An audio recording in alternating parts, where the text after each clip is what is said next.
You're listening to the Late Night Football Show with your host, Rohit Singh. That's me. On this show, we talk about some of the most seriously silly topics from the world of football for your entertainment and enjoyment. Please remember that the show is BYOL. Bring your own laughs, since we don't have the budget for a studio audience. Happy listening. Hello everyone and welcome back to Late Night Football's Premier League preview series for 2020-2021. We previewed Liverpool and Manchester City season yesterday. So if you've missed it, please check it out at the end of this episode. The link will pop up at the end of this show. Please also remember to like and share this video and subscribe to the channel if you haven't. We want to hit 50 subscribers by the end of this series. So please help us reach our goal. Your support is really, really appreciated by everyone. So welcome back, Adarsh, Pushkar, Sahil, and Siddhant. Welcome back to the show. You guys made it back again. Thank you so much for being here. Hello, everyone. Thank you for having us. Thanks for having us. Yeah, thanks for having us. Yes, it's great to have you guys back again. All right, we were previewing Manchester City and Liverpool yesterday. We're going to preview Manchester United and Chelsea today.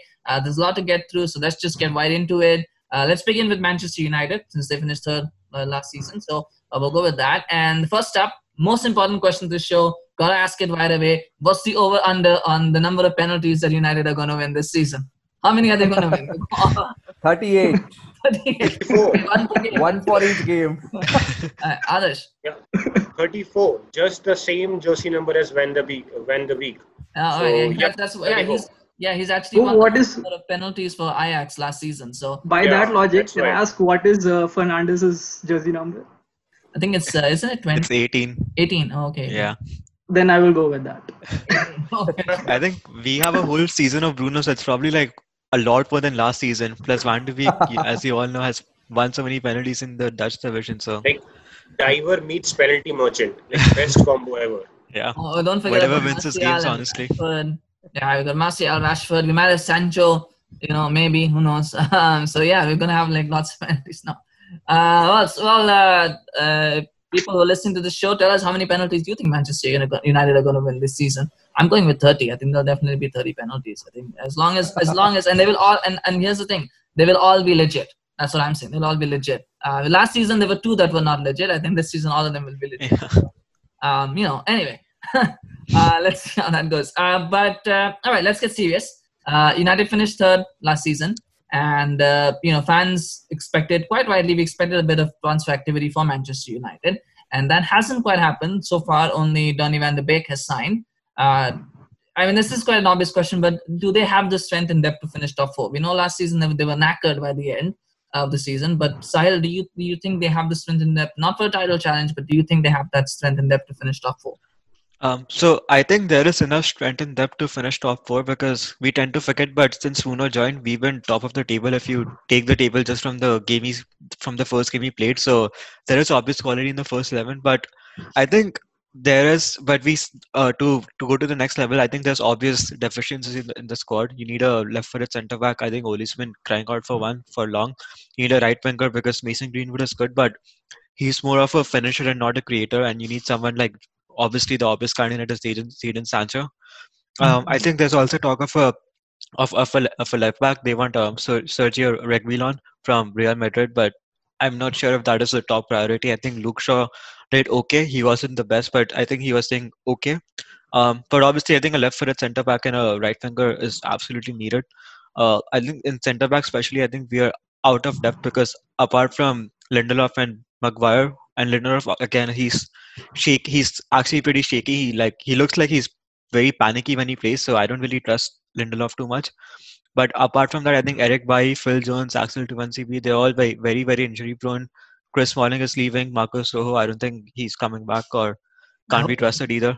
So yeah, I hope not either. But yeah, I think there's enough quality, especially in midfield. Like there's enough individual quality, and I think Ole's system basically serves to the players' quality. So all his big players, they have the ability to express themselves in whatever on the field under Ole. So that's obviously great, but there are obvious deficiencies. I think defending. I think it's a little comic the way we defend, but somehow we ended up conceding 20 less goals than last season. So Maguire has made a difference, but he needs a better partner.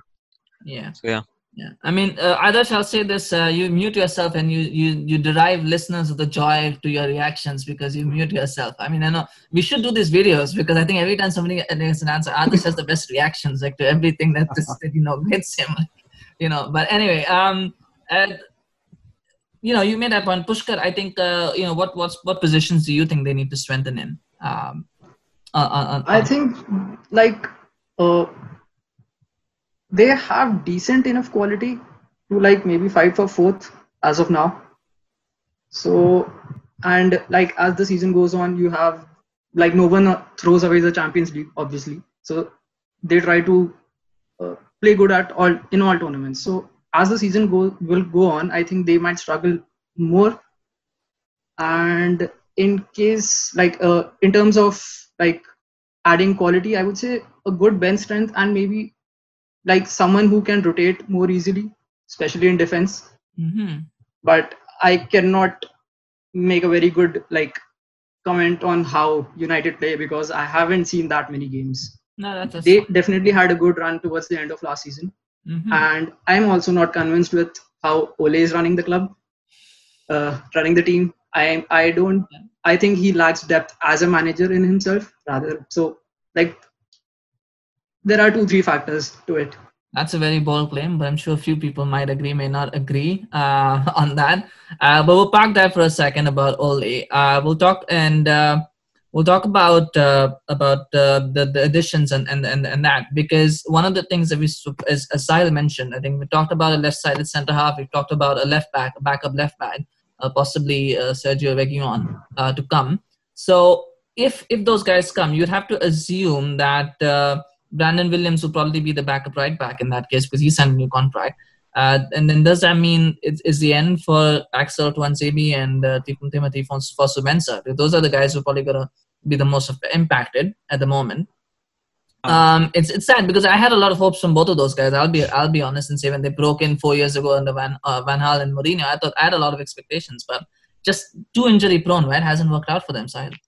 So Fosu-Mensah, I don't think that's a way back for him in the squad because he played I think 3-4 games after lockdown, after restart, and he somehow held his own, but I think he wasn't convincing at all. Like he was dreadful going forward. So, and I think he even like all the loans he's been to Fulham to Crystal Palace, he hasn't convinced at all. So I don't think right back is his natural position. Anyways, he seemed like more of a defensive midfielder or a centre back. I think that was the talk when he was coming up in the academy. Yeah. Axel Tuanzebe, on the other hand, I was just looking at his injury record. I think yesterday, and I saw that he had a lot of injuries this season. So I think he will probably get one more season at United to prove himself because he had a really good season with Tyrone Mings in the Championship when Aston Villa got promoted. So he has some credit under his bank.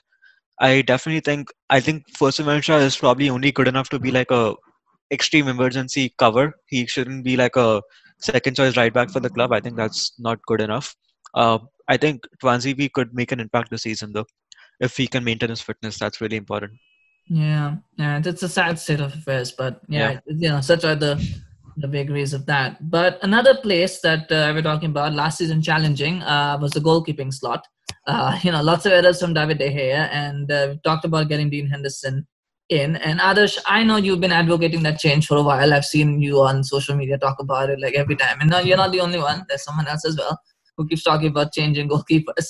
But it looks like we're going to have that this season. We're going to have David De Gea and Dean Henderson competing at Manchester United for the number one slot. Is that, there's no doubt that, both of them could use the competition, but is that a good thing for either of them? Because you could easily have a situation where De Gea finds his form. He's done pretty well. He did pretty well for Spain in the last game that they played in the Nations League. Now there's already talk of him like, he's, probably back in form. So if, for example, he finds form and starts playing well, you could have a situation where Dean Henderson doesn't play any games at all, and then he's missed a year of his development, right? Is that a healthy situation to be in for the club? I don't think so, because David De Gea, his time at United is like, for the first team, I think personally for me, it's over, because he has been struggling with his form for like past 2 years now, since the last World Cup, and he has not been the same after that. And Dean Henderson has been proving himself in the Premier League itself with Sheffield United, and he has been a sweeper keeper for them as well in some games, and he has been a decent distributor of the ball as well. So if United tends to be a ball distributor, like have a ball distributor keeper, Dean Henderson could like fill in some good boots. As like David De Gea is a good keeper, but he needs competition, to be honest, in that place, because he doesn't have a good competition. At first, I used to think like Romero is a good one, but like as seeing his age, I don't think he is a good, like decent backup for him anymore, because the age speaks for itself. And once Dean is back, like he is already back. Once he is on the pitch, like he'll be pushing some limits for David De Gea as well. Although if he is back for like for the first team action, if he is back in the form, it's like a cheers moment for United fans overall. Yeah. Yeah, it's just my concern mentally. I think when you think about it, is De Gea is on 350k a week. I don't think you can have a 350k a week goalkeeper on the bench for a long time and not have like some instability. And you think about it, every time Dean Henderson will start, and if he makes a good save, Sahil, there's what's gonna happen is the camera is gonna go to David De Gea, right? Like what does he think? What's his reaction? Same thing if he makes a clanger, if he misses one thing, again they'll try to see what De Gea is thinking. And it's the same the other way around. Every time De Gea is going to make a mistake, they're going to look at, oh, now surely this is a time for Dean Henderson to start. There's going to be this whole media pressure on both goalkeepers. I mean, is it healthy? Is it feasible? I mean, is it is good for the players, but also is it good for the club to have that kind of instability? Sahil? No, I think this might be the best thing that has happened to David De Gea and the goalkeeping department at United in general since World Cup 2018, because I think David De Gea, it might be fair to say that he got a little complacent about his position because Romero was very accepting of his backup position. So I think when Henderson comes in, like if you look at the interviews, he sounds very, very confident. He's not someone who's happy to like just learn from De Gea and be second choice. He wants to go to the Euros next year. He wants to challenge for number one. He wants to be number one. So I think that really that's probably fires up De Gea as well, which is very important because I think it's fair to say that if De Gea reaches like 80% of what he was before World Cup 2018, he is in a conversation for the best keeper in the league because he was that good, like for like 3-4 years, for 3-4 years at a stretch. So, and I think there's a lot of talk about De Gea not being a good distributor. Obviously, he's not as good as Ederson or Alisson, but I think even then there were times when De Gea would somehow just like find Marouane Fellaini's head out of everyone on the field. So I think he still has that kicking in him, but obviously he's not a good short passer. But I think that's what with Dean Henderson at the club, De Gea has to push himself more. He cannot like start to lower his standards. So he has to like, if anything, better his game. So I'm expecting to see De Gea be a lot better than last season this season. And if he's not, I think we have a good backup in Dean Henderson, who's probably good enough to start for the club after showing what he's done last season. So I think it's a And good situation for the club in general. yeah, I don't think the wages part is a bit of worry for United. They can easily afford it. Like Yeah. big clubs like United or City, they can afford like so high wages players sitting on the bench just to gain his confidence and earn his spot back. It's totally fine with those And clubs. I think even Ole knows how to protect his players, so I don't think they should be really disturbed by that talk because if Ole trusts a player, he has been shown to protect his players properly. So I trust him with that as well. So it shouldn't be an issue.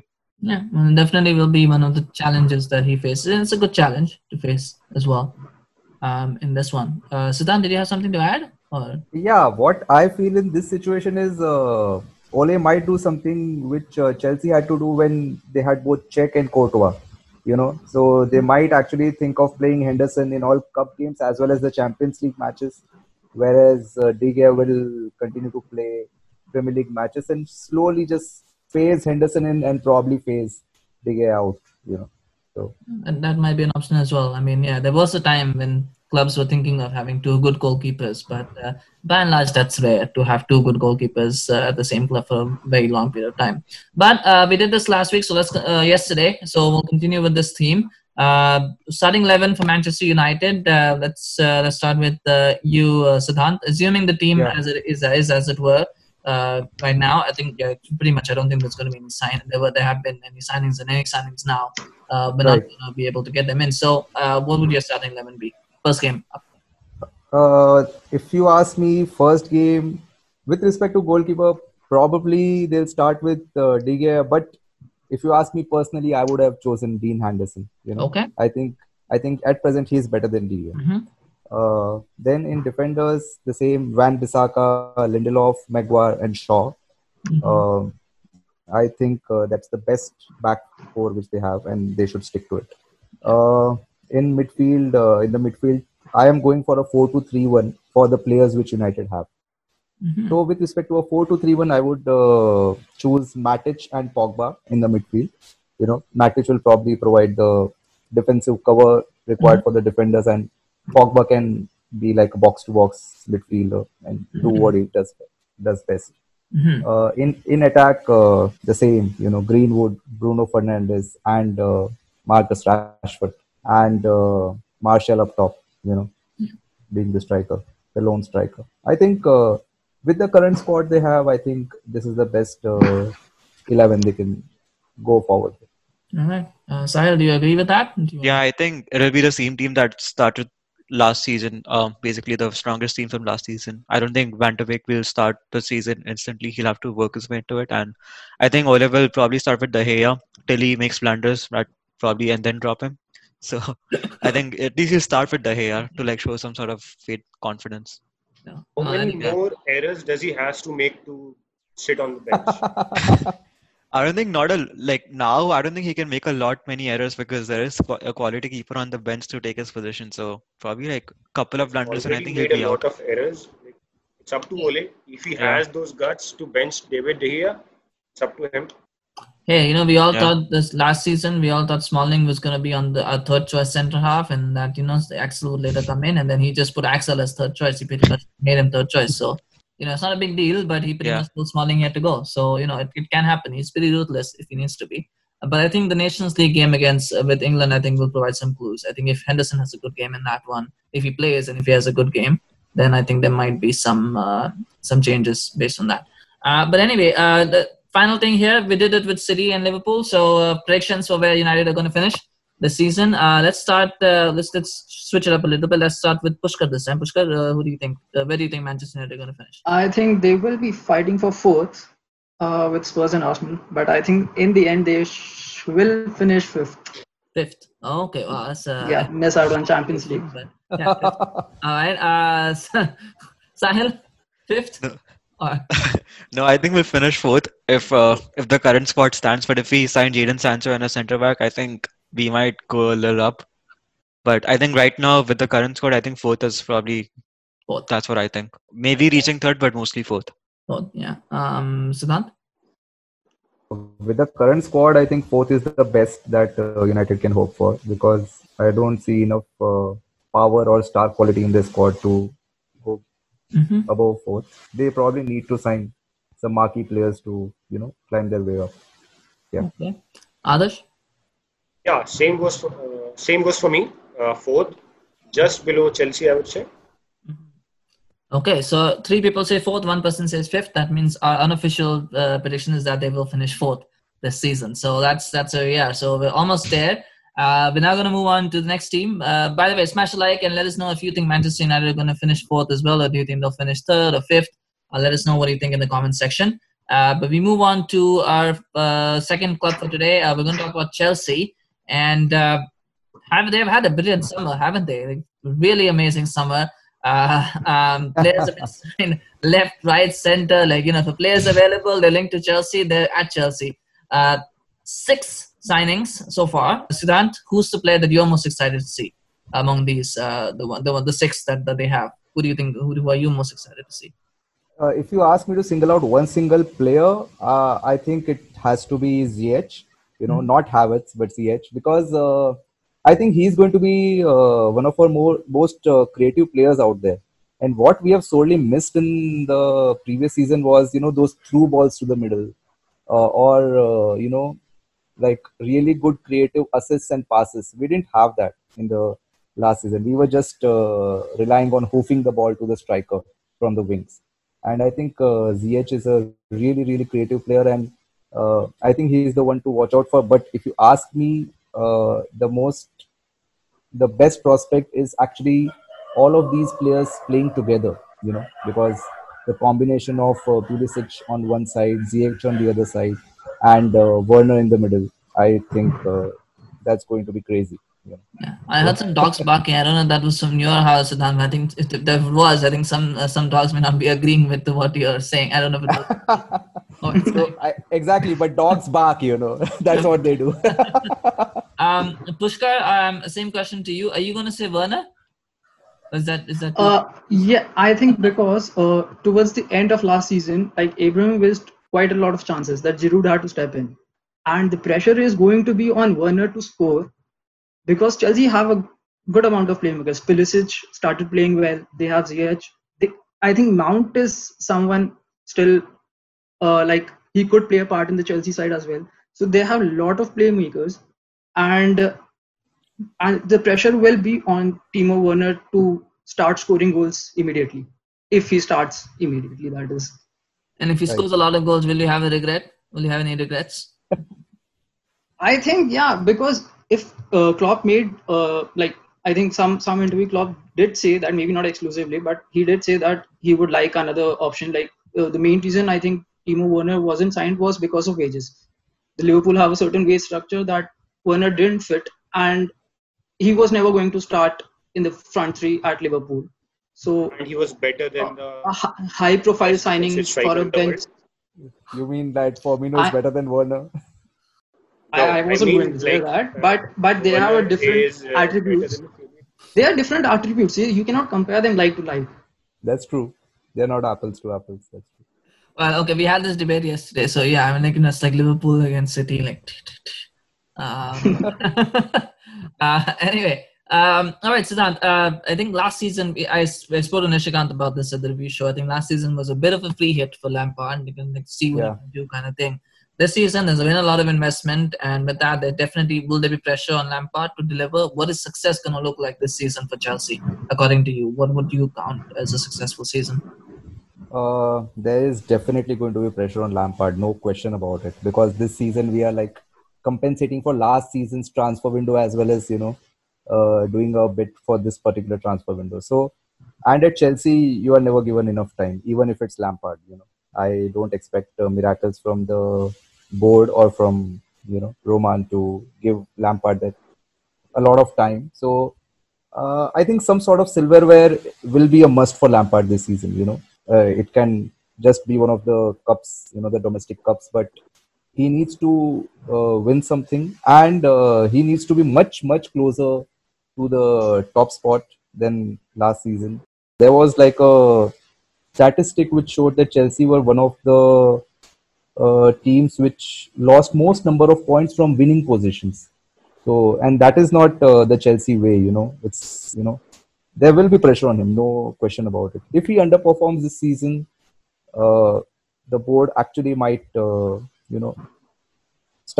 might start questioning his decisions. I'm not saying as far as that he might be sacked at the end of the season, but yeah, he will be definitely under a lot of pressure to deliver those results. Yeah, for sure. So we talked about so many transfers coming in, and Chelsea are not like a certain club, Manchester City, who don't have to sell before buying. But right. No, I'm kidding. But one of the players that has been, I know. But you forgot that Chelsea were Man City before Man City was Man City. Yeah, that is true. Yes, but Chelsea were Man City before Man City. But yes, these days, yes, no, that is true. That actually is true. That's what the city's owner said as well. I'm the new Roman when he joined. I don't know if you guys remember. I remember that thing. Right. I'm the new Roman. But anyway, on that note, talking about players being out, one of the players that has been linked with the move away from the club is N'Golo Kante. Sahil, right. On his day, one of the best defensive midfielders in the world, probably. Currently, maybe a bit on some people think he's on the decline. Some people think too injury prone. Do you think he should be kept? Do you think he should be sold? I think he should be kept. I think Lampard needs to find a solution for him, regardless of like how many attacking talents he signs. Because I think in like Chelsea right now, I feel like they're going to be like the Liverpool of 2017-18, where they just like try to outscore the other team. Like because even defense-wise, they've signed Thiago Silva, but he's not like a transformative signing. He's like a very leadership, dressing room, upliftment kind of a guy. So especially like with the whole keeper nonsense not being solved, Kepa's still there. I think Chelsea need like some sort of stability in the middle of midfield to like cut out guard them against counters, cut out attacks before they start. So I think he really needs to find a good partner for Kante as well. I think Mate Kovacic, he's a ball carrier, he's press resistant, but I haven't seen a lot of Kovacic, so I don't know if he's good in his defensive duties. But I think just Lampard really needs to find a solution for Kante, and he shouldn't be sold at all, especially not in this window. If we can find a solution for him next summer, then sure. But like this window, I think he really needs him to perform somehow. Evan, do you agree? As a Chelsea fan, do you think he should be kept? Do you think he should be sold? I think he should be kept because right now we don't have anyone like him, and I don't think we'll find anyone like him available on the market in this particular season. I know this season, the previous season, he has had a lot of injury issues, but finally, if you ask me, the with respect to having a defensive midfielder who can really shield the back four, apart from Kante, we don't have anyone in the team. I would say, there are others who could try to fit in, but not that good. I don't think there's anyone like Kante in the league, to be honest. But yeah, he's one of a kind. But anyway, yeah. I also think that all the talk of him being in decline is a little out of place because I think he's just not in the correct place. He's just not played very supposed to be played. He's still a very good footballer. Exactly. Yeah. Well, the one who says that he is in decline is others says sometimes. I think you mentioned that he's in decline. Why? Yeah. Do you have something to add? Yeah. Because of his positioning and all, because he's not been playing in his natural position, and Exactly. if he doesn't recover his place back in the playing 11 and his actual natural position, I think things will actually move on towards downwards for him. So let's see if he stays a go. I think it's up to Lampard now to actually manage him and let him play where he prefers to play in the central defensive midfield role, and not foray too much into the attack. There should be a way to manage him. And in this season, if we sell him, I think it would be foolish unless we It was find. because of Jorginho, his natural position got disturbed because Right. Jorginho was the guy who was given that role in place of Kante, which actually disturbed Chelsea's midfield at first place and as well as Kante's position initially. So Right. let's see. And now Absolutely. Jorginho is not playing, so it's a big question to Chelsea's midfield altogether. It totally depends on Lampard, how he plays. Yeah. Exactly. Yeah. So on that note, let's talk about the ideal starting 11 for Chelsea next week. First game. Where do you see Siddhant? What do you see the starting 11 looking like for Chelsea? The best goalkeeper in the world, Kepa. Because I don't see us signing. I don't see us signing a replacement for him, and ideally, I think no, is this Willy season still at is the going club? to be. Caballero? I think. I'm sorry. What? Caballero, is he still at the club? Yeah, he's still at the club, but I know that Kepa was dropped towards the end in the last season, but I don't think Lampard meant to do that on a long-term basis. And if that was the case, then Kepa would already have been sold or loaned out. And there have been some suggestions that he can still go out and there might still be a replacement, but nothing concrete yet.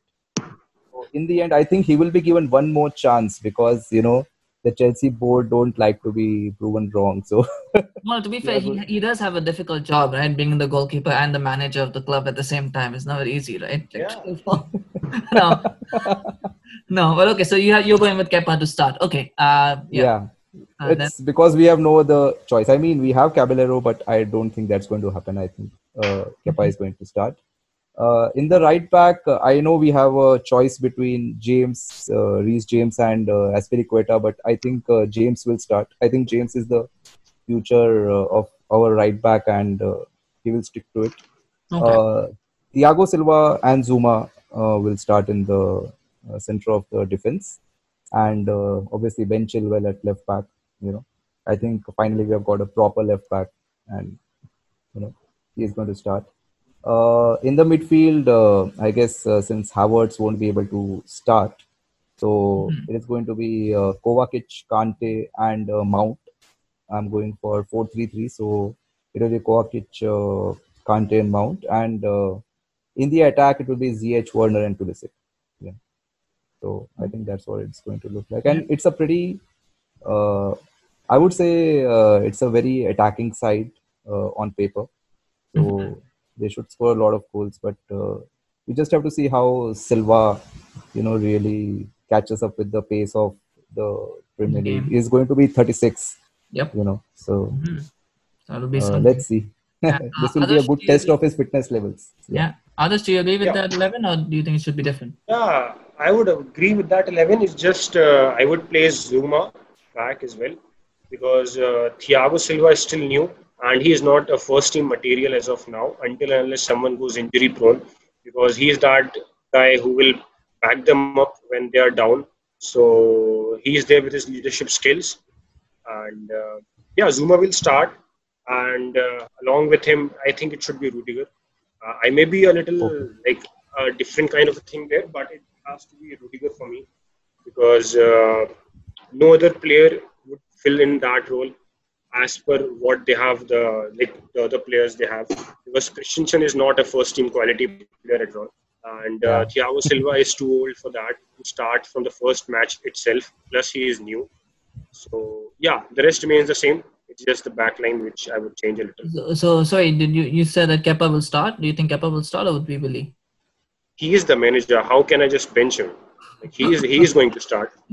All right. Well, so there we have it. The final question, same again, continuing our league prediction table. Where do you think Chelsea will finish this season? Let's start with you. Let's start with Sahil. Sahil, I don't think we've started with you, so we'll start with you this time. Where do you think they'll finish? I think Chelsea's gonna finish second in the league this time. Yeah, I think they're gonna be the most entertaining team in the whole league. They're just gonna have some insane 3-2, 4-3, 5-3, whatever that scoreline is. Start outscoring other teams here and there. Yeah, there'll be 3 in the number. I feel like when you look at their lineup, I feel all the players just wanna attack forwards. No one seems like who'll set back. So should be fun. Yeah, there will be 3 in the number, I think, in their score. Yeah, basically more memes. Pushkar, where do you think they'll finish? I think I will agree with Sahil in the sense that they will try to outscore their opponents, but they will finish third. Third, okay. Siddhant? I think third is the reasonable position, but they will surely give the second person a run for the money. I'll hope for second, but I think third is the right place. Yeah. Adarsh? Yeah, same as their sponsorship name, third. But if Liverpool slips up, they might go to second as well. Okay. But I think trying to be funny. Way too optimistic. I think in general the difference between first and fourth should be reduced from last season significantly. I think it shouldn't be as distance. I think first and fourth were 35 or 33 points apart last season, so it should be better than that hopefully. Yes. Right. Yeah. Okay. This is why you guys should watch the video right till the end, because you always get a nice little sly comment in there. But I think we have our top 4 settled now. With that one, we have got Liverpool at first, Manchester City second, Chelsea finishing third, and Manchester United finishing fourth. That's our predicted table. We'll complete this whole thing in the next episode. So please stay tuned for that one. That's it for today. We've really had covered a lot of ground. Really appreciate that. So thank you guys for coming back. And we've got one more part left in this 3-part series. We're going to talk about the smaller teams. We've done all the big teams. We're going to talk about the smaller teams next, like Arsenal and Spurs. No, I'm kidding. But we are going to talk about Arsenal, Spurs, and a few of the other teams in the league. And we're also going to talk about a few other topics that are worth talking about, that were talking points last season. We're going to try to cover those as well. So please stay tuned for that. Thank you so much, Pushkar, Adarsh, Siddhant, and Sahil. Thank you for joining again today. And we'll see you back again tomorrow. Take care, guys. And we'll see you back again. Yeah. Thank you so much for having Rohit. Yeah, absolutely. All right, take care. And guys, if you're listening to this video, please remember to like and share the video if you liked it. And please do hit the subscribe button. As mentioned, we want to get to 50 subscribers by the end of this show. So please help us reach that goal as well. So thank you so much and see you tomorrow. Bye-bye. Hey everyone, thank you so much for listening to that episode of Late Night Football. We need your help to grow this channel, so if you've been enjoying the show thus far, please do like and subscribe to this channel and share it with your friends, family, colleagues, neighbors, drinking buddies, fellow football fans, and anybody else you know or don't know. We'd really appreciate it. Please also follow us on Twitter and Facebook. We have the links in the description below, and spread the word about us. Take care.